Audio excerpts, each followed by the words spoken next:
చింటి ఏ చింటి ఓరే చాలు అమ్మా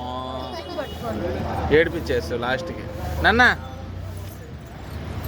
జుట్టు పీకుతుందా మీ అక్కయ్య నీకు లాస్ట్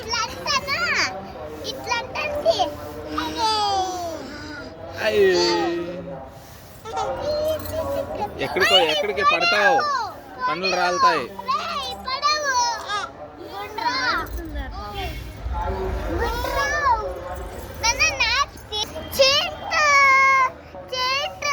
నాన్న జుట్టు పట్టుకొని ఇప్పుడు జుట్టు పట్టుకొని రెండు పీకడమే ఇట్లా తీ నువ్వు తీ ఇట్లా అనాలి అంతే నీకు ఈ గుండు గీక్తారు ఇప్పుడు చింటి నీకు ఇప్పుడు గుండు తీస్తారు గుండు